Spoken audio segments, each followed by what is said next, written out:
Hola amigos, ¿cómo están? El día de hoy vamos a visitar el Palacio de Iturbide.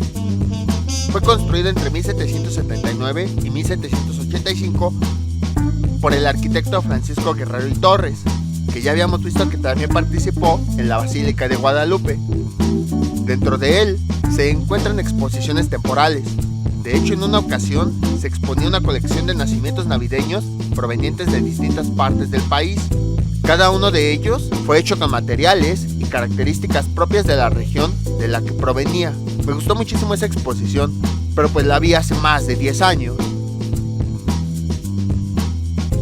En esta ocasión, la exposición que se muestra se titula Joyas de la Pinacoteca de la Profesa. Puede que cuando ustedes visiten el sitio ya no estén estos cuadros. Se trata de la presentación de las obras que se exhibían en la Profesa. Este lugar está en el templo de San Felipe Neri. Se caracteriza porque durante la época colonial, que fue de 1521 a 1821, fue el primer templo donde las órdenes religiosas de los jesuitas vinieron aquí, después de llegar desde España para evangelizar a los indígenas.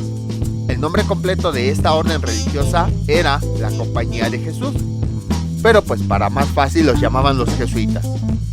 Yo tenía pensado que también visitáramos la Profesa, pero parece ser que ya está cerrado el lugar permanentemente.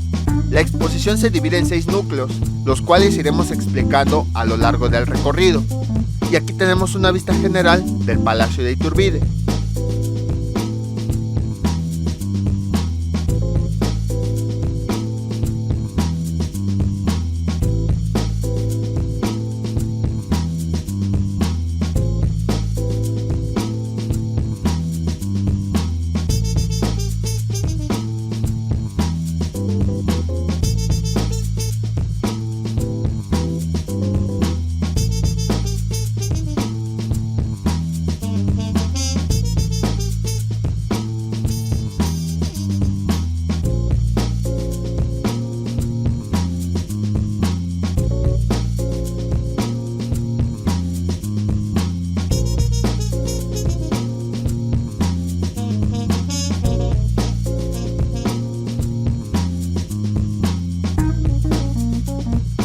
El primer núcleo se titula Dos Congregaciones.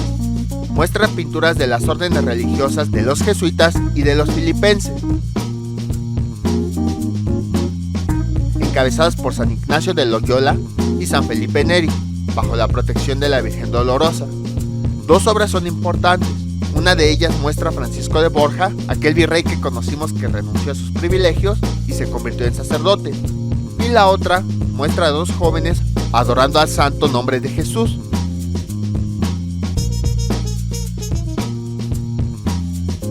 Otras 2 pinturas muestran a Felipe Neri, una de ellas muestra su vida y la otra lo muestra junto a Francisco de Sales venerando a la Virgen con el niño.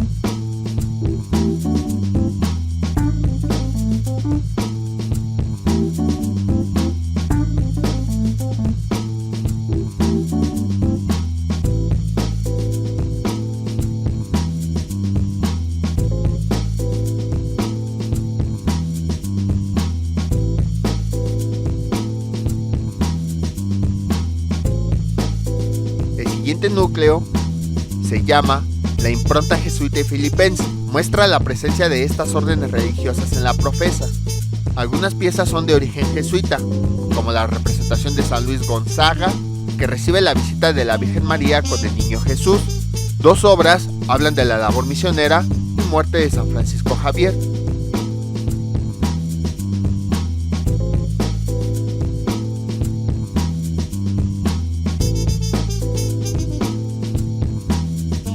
Existen otros 3 cuadros que hablan de la presencia de los filipenses, que apoyaron en la fundación de la orden, que se llamaba Oratorio de San Felipe Neri. También se muestra el retrato del padre Manuel Bolea, quien remodeló la Profesa.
varios de los núcleos tenemos pantallas que nos relatan cómo es que se realizaba la restauración de los cuadros, ya que por el tiempo muchos de ellos se van deteriorando.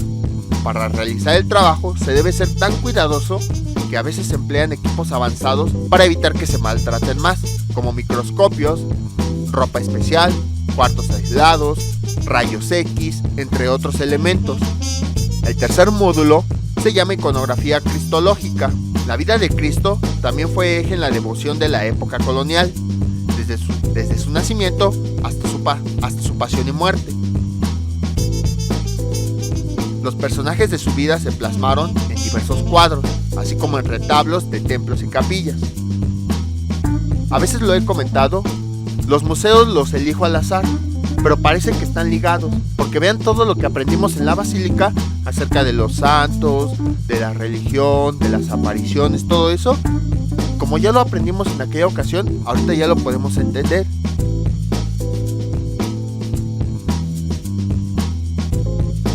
Entonces, quién sabe por qué, pero aunque yo elijo los museos al azar, como que solitos se eligen en secuencia, de tal forma que lo que aprendemos en uno sirve para el siguiente.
Cuarto módulo se llama Escenas y Advocaciones Marianas. Muestra un grupo de pinturas en las cuales la Virgen es la protagonista. 4 cuadros muestran su vida y otros muestran diferentes advocaciones, es decir, apariciones que tuvo en otros sitios, que fueron veneradas por los jesuitas y los filipinos. En uno de ellos la encontramos como recién nacida, siendo consagrada a la Santísima Trinidad, así como escenas de la Asunción y desposorio con San José.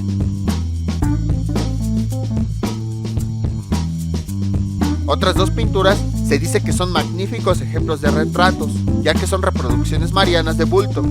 La primera es una copia de la Virgen de Rosario. La segunda es una Virgen que es apodada cariñosamente como la Porterita. Por último, se muestra un lienzo con el patrocinio de la Virgen a toda la humanidad.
siguiente núcleo, llamado la antigua Casa de Ejercicios Oratoriana, habla de los ejercicios que tanto Ignacio de Loyola como la comunidad oratoria utilizaban para meditar.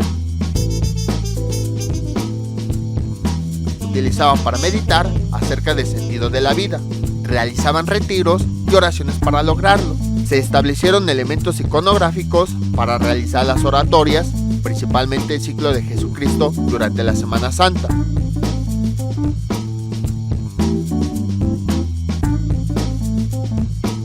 El último cuadro de este módulo muestra los dos posibles caminos que puede tener el alma, el de la buena confesión y el de la mala confesión, como un llamado a mantener ese sacramento en su más digno estado.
El siguiente módulo habla de los santos. Como veremos en muchas pinturas de la época colonial, en la vida de la Nueva España, que era conocida como vida novohispana, se veneraba mucho a estas personas, ya que estos unían al mundo terrenal con el celestial. Los cuadros, que eran imágenes de culto, eran nutridos con una gran diversidad de asuntos. Por ejemplo, uno de ellos es la predicación de la palabra de Dios por parte del apóstol Pedro.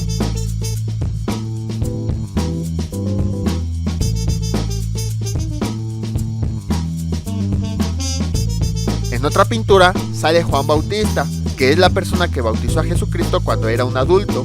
De José de Miranda se expone San Emigdio, a quien se le considera el protector contra los terremotos, fenómeno que ha afectado a la población mexicana incluso desde la época prehispánica. Existen varios registros que han hablado de varios sismos que vivió el imperio mexica, para que luego no los anden espantando diciendo que cada vez tiembla más. No es cierto, o sea, estos temblores fuertes que hemos tenido se han presentado desde hace 500, 1000, 2000 años. Y otro santo que se muestra es una pintura del profeta Isaías, quien predicaba la palabra de Dios en el Antiguo Testamento, es decir, antes de la llegada de Jesucristo.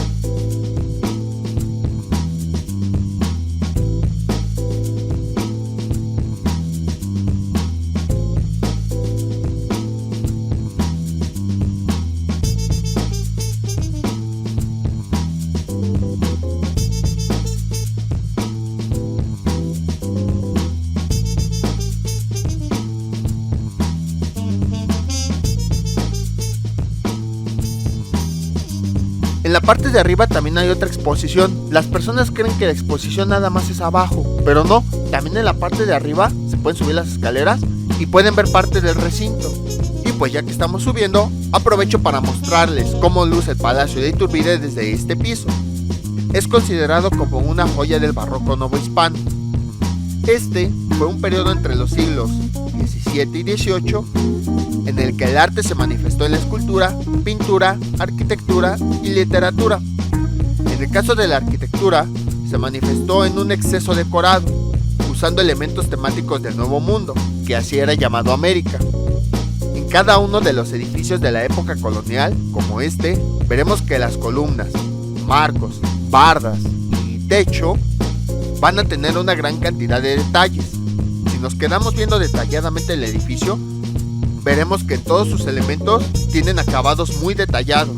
De hecho, recuerdo que un profesor una vez me dijo, ¿saben cómo distinguir el barroco? Pues simplemente vean las columnas y vean que no hay espacio para poner más adornos. Era como si tuvieran una obsesión de decir, no hay que dejar ningún espacio sin adorno, todo hay que adornarlo, todo hay que decorarlo.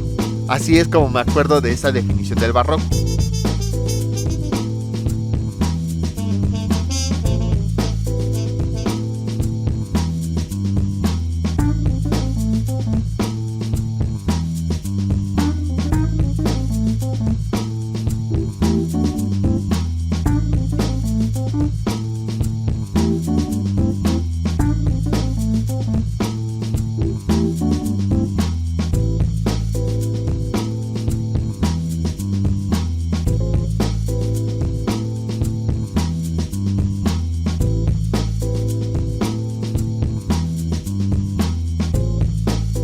En este siguiente piso se dan explicaciones de las participaciones que ha tenido el Banco Nacional de México, Banamex, en el ámbito cultural, y es que Banamex es el encargado de administrar este palacio.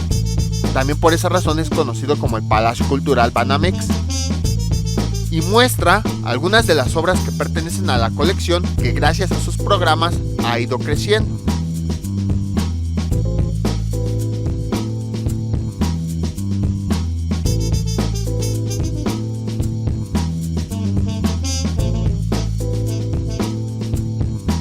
Banamex fue pionero de la publicación del libro del año, en el que incluía temas con interés cultural desde la década de los 80. Después, con el paso del tiempo, se han publicado más catálogos, más folletos, más libros que hablan de diversas temáticas de arte, como pintura, arquitectura, escultura, y esto lo hacen con el fin de darle difusión. Para lograrlo, crearon el Fomento de Cultura Banamex, y en años recientes es la organización que se ha encargado, a través de sus publicaciones, promover las expresiones artísticas. En la siguiente sala tenemos algunos de los libros publicados.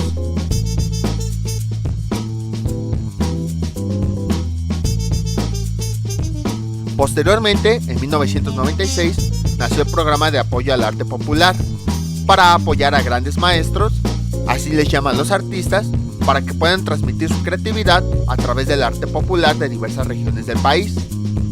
¿Pero qué es el arte popular? Es un poquito difícil de definir, pero a grandes rasgos, así para darnos una idea general, se refiere a las expresiones artísticas que reflejan la cultura de algunos pueblos. Gracias a este programa, los grandes maestros pudieron realizar sus obras, y debido a ellas, se pudo crear la colección Fomento Cultural Banamex, que tiene como objetivo realizar la mayor colección de objetos de arte popular. En la siguiente sala tenemos algunas de las muestras de esa colección.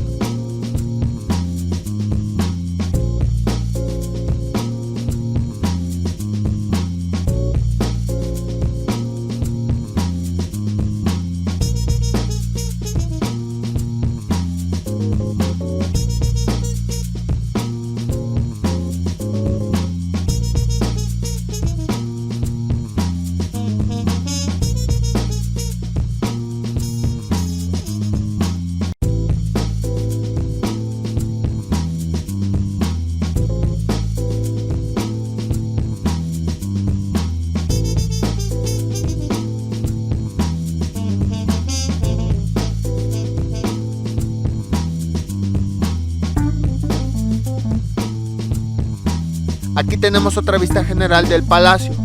Desde este ángulo podemos ver la cúpula de una iglesia que existió hace mucho tiempo. Al día de hoy solamente quedaron los restos de ese templo.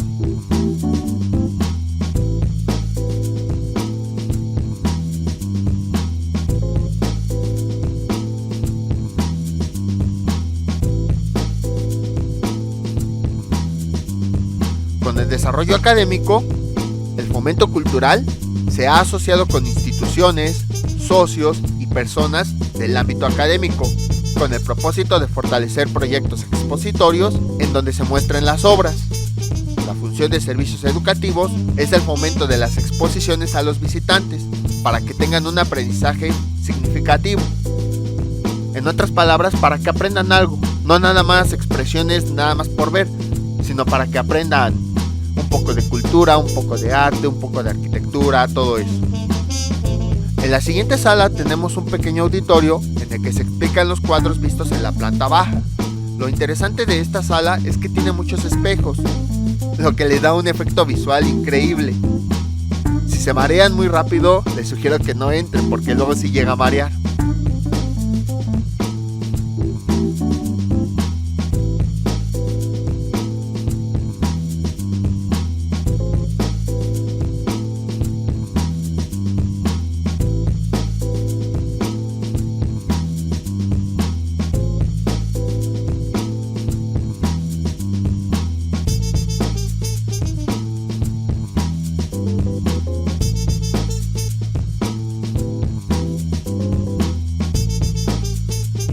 Las exposiciones tienen el propósito de revivir el arte y la historia de México, así como divulgar y dar a conocer el talento artístico mexicano de diferentes épocas. Otro de los objetivos de Banamex es brindar acceso gratuito a contenidos académicos que analizan y explican las obras de arte, así como su contexto, es decir, la historia detrás de él, la historia detrás de esa obra, su significado, todo eso. Además, en la conservación de las obras artísticas participa muchísima gente: restauradores, museógrafos, arquitectos, diseñadores y profesionales que trabajan en el fomento cultural.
El arte también está en los edificios, no solo se construyen porque sí.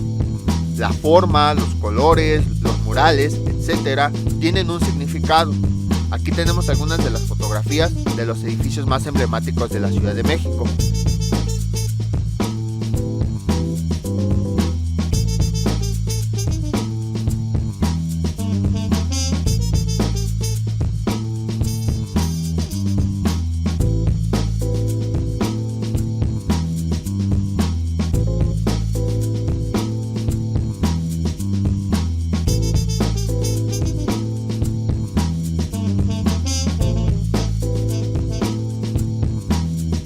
Vean, está hasta la Biblioteca Central de CEU y la Torre Latinoamericana. Más adelante la visitaremos.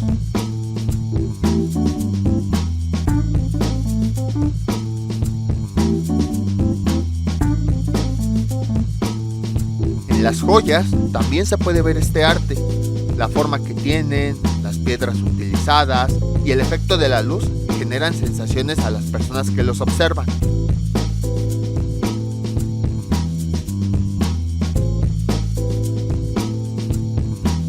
También en algunos muebles se ve una forma de expresión. Eso lo vimos con el casone de la Basílica. La verdad no conozco mucho de arte, pero los muebles que más he visto en las exposiciones de arte son las sillas, debido a la comodidad que tienen, a la forma, a los colores, a los materiales que se emplean, todo eso.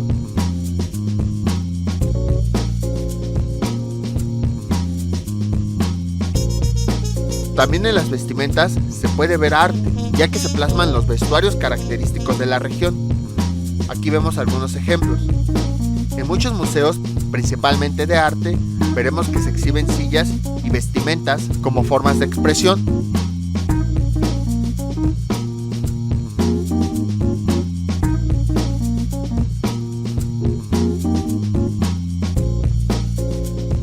Y en la siguiente sala tenemos algunos elementos pertenecientes a Agustín de Iturbide. ¿Quieren saber el chismecito de su vida? Pues vamos a contarlo. Pero obviamente para eso pues necesitamos unos antecedentes. Como hemos visto, España conquistó a varias civilizaciones prehispánicas, alrededor de 1521. A todo ese territorio conquistado lo llamó Nueva España. Después de casi 300 años, los habitantes de la Nueva España, que valga la redundancia, querían independizarse de España. Que bueno, cuando lleguemos a museos de la independencia lo explicaremos más a detalle, para no alargarme más. El 16 de septiembre de 1810, Miguel Hidalgo reunió a una muchedumbre para levantarse en armas en contra del gobierno español. A ese ejército le llamó ejército insurgente, pero a los soldados del gobierno se les llamó ejército realista, que no iban a permitir que la Nueva España se independizara. Esta batalla duró casi 11 años. Pasó por muchos líderes, muchos batallones, muchos lugares y todo eso. Aquí es donde aparece Iturbide. Agustín de Iturbide fue un militar que apoyaba al ejército realista. O sea, él no quería que se independizara el país. Combatió en contra del ejército insurgente, que sí eran los que se querían independizar. En ese momento eran dirigidos por Vicente Guerrero. Sin embargo, la batalla ya se había extendido. En febrero de 1821, en Acatempan, el actual estado de Guerrero, Iturbide y Vicente Guerrero se reunieron para darse un abrazo, símbolo de que el ejército realista e insurgente se iban a unir, formando una nueva agrupación llamada Ejército Trigarante para terminar la guerra de independencia. Crearon el Plan de Iguala, en donde declaraban que el país era soberano e independiente. En agosto, Iturbide y el último virrey, Juan O'Donoghue, firmaron los Tratados de Córdoba, en donde declaraban que Nueva España ya era independiente, así como el retiro de las tropas españolas. El 27 de septiembre de 1821, el ejército entró a la Ciudad de México para anunciar que había acabado la guerra de independencia. Sin embargo, como les había dicho, a veces la historia la cuentan a medias. Hay una versión que dice que en realidad Iturbide fingió unirse a los insurgentes. Se cuenta que el virrey, al ver la situación, lo mandó para que se uniera a Guerrero, ya que pensaba que nunca iban a acabar con la guerra, y que lo convenciera de que detuviera el ataque de su ejército, esperando que cuando entrara a la Ciudad de México, de esa forma se iban a unir los dos ejércitos, iban a fingir la independencia y ya cuando se confiaran, iban a volver a atacarlos. Por esas razones que Juan O'Donoghue firmó sin ninguna complicación los tratados de independencia. Pero al final no se logró eso. Juan O'Donoghue ya no pudo regresar al poder. El 18 de mayo de 1822, Iturbide fue declarado como el primer emperador de México. Sin embargo, muchos mexicanos no querían que volviera a existir un gobierno similar al de España. No querían un emperador, querían algo más democrático, por lo que hubo varios intentos de revocarlo. En febrero de 1823, Antonio López de Santa Anna, que ya lo conocemos, junto con otros personajes, firmaron el Plan de Casamata, en el que desconocían el gobierno de Iturbide. Este, en vez de combatir, renunció en marzo de 1823 y se fue a Europa, debido a que el Congreso mexicano dijo que era un traidor. Sin embargo, Iturbide nunca se enteró de esta declaración, por lo que regresó a México en julio de 1824, porque había escuchado que España quería invadir al país. Entonces se regresó para comunicarle al gobierno mexicano que existía una conspiración para reconquistar la nación. Pero debido a ese decreto no lo dejaron decir nada. Apenas llegó y pisó Tamaulipas, luego lo capturaron y posteriormente lo ejecutaron sin que se enterara que había sido declarado como traidor. Cuando fue emperador de México, Iturbide habitó en este palacio. Se si se dan cuenta, teníamos que conocer toda la historia para saber por qué se llamaba Palacio de Iturbide. Por eso es que lleva su nombre.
Y aquí tenemos una representación de la habitación en la que vivió.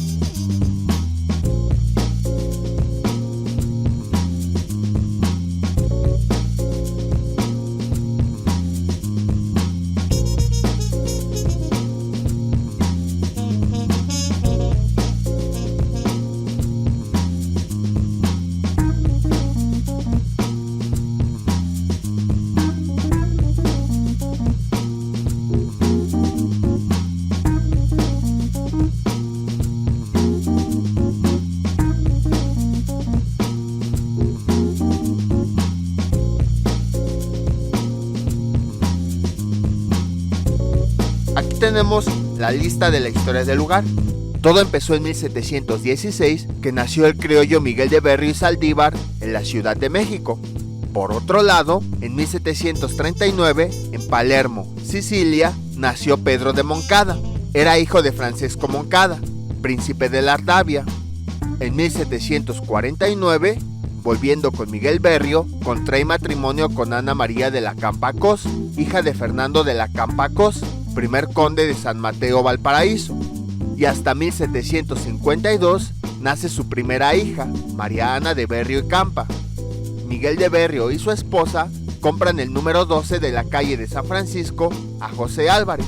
Pagan por ella 35,000 pesos, que es el predio en el que nos encontramos ahorita. Y en 1768, María Ana de Berrio contrae matrimonio con Pedro Moncada, marqués de Villafonte. En 1770 se inicia la construcción de un palacio en la calle de San Francisco número 12. Está destinado a este matrimonio, Moncada Berrio. Los planos son trazados por el arquitecto Francisco Guerrero Torres. En 1779, Miguel de Berrio despide al arquitecto Guerrero y Torres y la obra es concluida por Agustín Durán. La obra terminada es el edificio en el que nos encontramos en estos momentos. Después muere Miguel de Berrio a los 63 años de edad. Entre 1810 y 1821 se da la independencia. Ahí Juan Nepomuceno Moncada, que es el hijo de María Ana y Pedro Moncada, tiene una conducta ambigua. Antes de septiembre de 1810 apoya a los insurgentes, pero después apoya a los realistas. En 1813, Juan Nepomuceno presta el palacio de la calle de San Francisco a Félix María Calleja. Calleja recibe la noticia de su nombramiento como virrey de Nueva España. En 1821 se aloja en el palacio de Moncada el último virrey, Juan O'Donoghue. De 1821 a 1823, el palacio de Moncada se convierte en la residencia de Agustín de Iturbide. De él sale para ser coronado emperador constitucional del Imperio Mexicano. Entre 1830 y 1834, Juan Nepomuceno al Colegio de Minas. Entre 1847 y 1848, el ahora Palacio de Iturbide vive la ocupación estadounidense de la capital mexicana. Sufre deterioros al ser convertido en dormitorios, establos y caballerizas de las fuerzas invasoras. En 1850 muere Juan Nepomuceno. En 1851, sus herederos venden el Palacio de Iturbide al vasco Anselmo Zurutuza, quien lo convierte en el Hotel Diligencias. En 1856 se vende el hotel a Germán Landa. En 1861 se hospedan en el hotel los generales liberales Santos Degollado y Felipe Berriozábal. En 1867, el Hotel de Iturbide parece cuartel al encontrarse casi totalmente ocupado por jefes y oficiales franceses. En 1869, Germán Landa vende el Hotel de Iturbide a Francisco Iturbide y se estrena un elevador en el primer patio. En 1897, la Compañía General Transatlántica Vapores Correos Franceses ocupa un espacio en el Hotel Iturbide. En 1899, la familia Iturbide contrata al arquitecto Emilio Dondé para reparar el edificio. Se construye un billar, un bar y una cafetería. En 1814, Francisco Villa pasa frente al Hotel de Iturbide, retira la placa con el nombre de calle de San Francisco y en su lugar coloca otra con el nombre de Francisco y Madero. En 1930 se clausura el Hotel de Iturbide. El edificio se destina a oficinas y establecimientos comerciales, entre ellos la Compañía Mexicana de Aviación, las Aerovías Reforma y la Casa de Modas María Pavignani. En 1941, el Palacio de Iturbide es considerada joya arquitectónica e histórica del país y es declarado Monumento Nacional. En 1964, el Palacio de Iturbide es adquirido por el Banco Nacional de México. Su restauración duró 8 años bajo la dirección del arquitecto Ricardo Legorreta y después se abre al público como sede de Financiera Banamex y Fomento Cultural Banamex AC. Y en 2004 se reinaugura el Palacio de Iturbide como Palacio de Cultura Banamex, destinado a ser centro de actividades artísticas y educativas. La nueva adaptación estuvo a cargo de Inmuebles Banamex.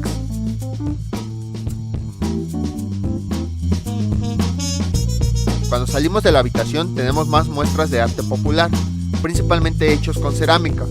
Algunos me gustaron muchísimo por la cantidad de detalles que tenían.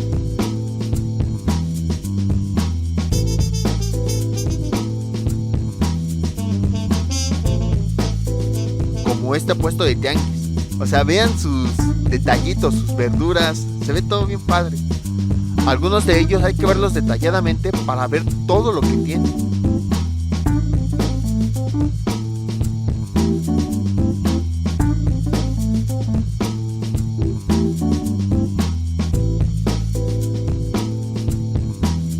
Vean la gran cantidad de detalles que tienen las estructuras.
cuadros de las vistas de algunos de los volcanes más importantes de México.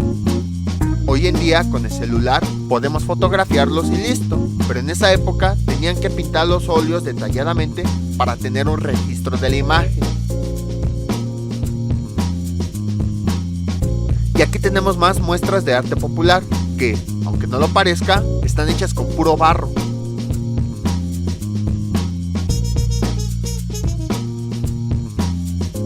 La artesanía del centro se le conoce como árbol de la vida.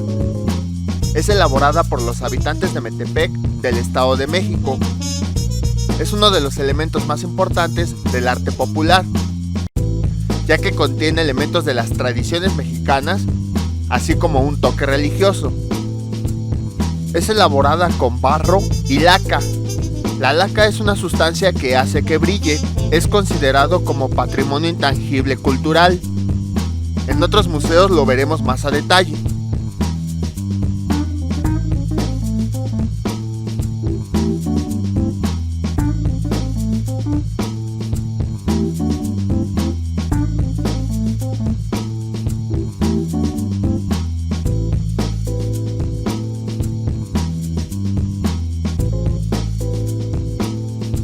Enseguida tenemos anuncios de las exposiciones que ha habido en el recinto. Muchos museos exponen los carteles de los eventos que se han realizado anteriormente.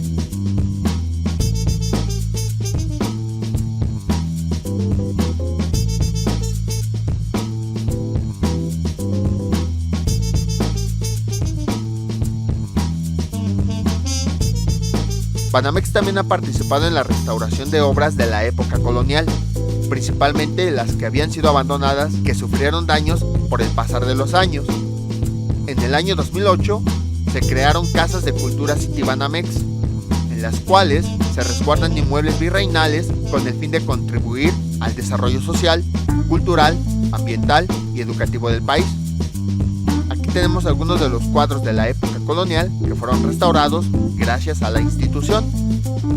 Es bueno que hayan hecho esto porque, al menos hasta ahorita no he conocido muchos museos de la época colonial.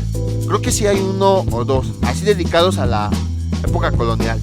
De hecho, hemos visto varios museos de la época prehispánica, pero casi no de la época colonial. Entonces, con esto al menos ya tenemos un poquito más de registros de la historia.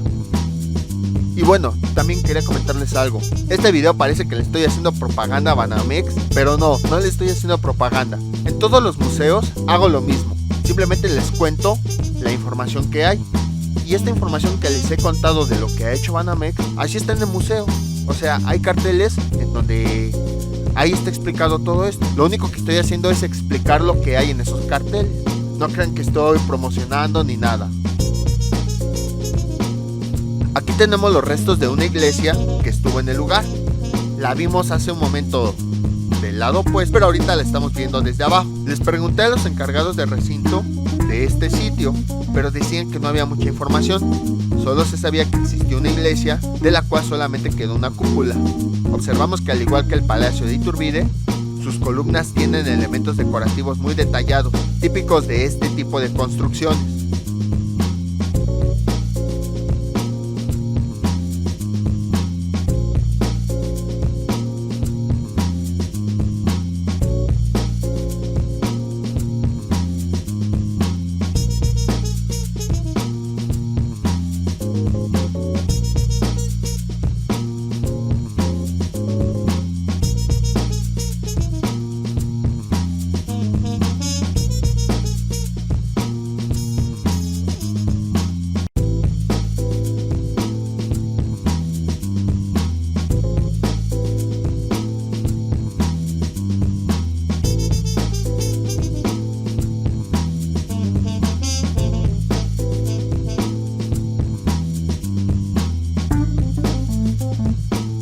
En la parte de arriba hay más cuadros, pero esa sala está cerrada al público.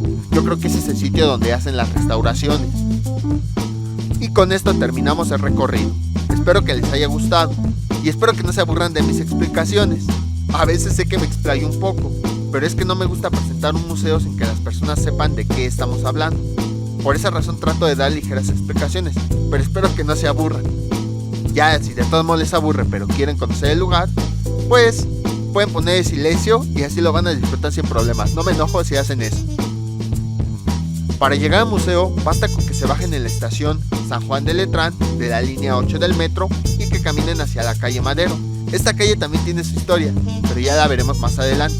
De hecho, una persona que quiera ser cronista de la Ciudad de México creo que tardaría años, porque sobre todo en el centro, cada una de las calles, cada uno de los edificios tiene su propia historia. Los horarios son de lunes a domingo de 10 a 19 horas. Espero que se hayan divertido y nos vemos para la próxima visita. No se olviden suscribirse y dejar sus comentarios.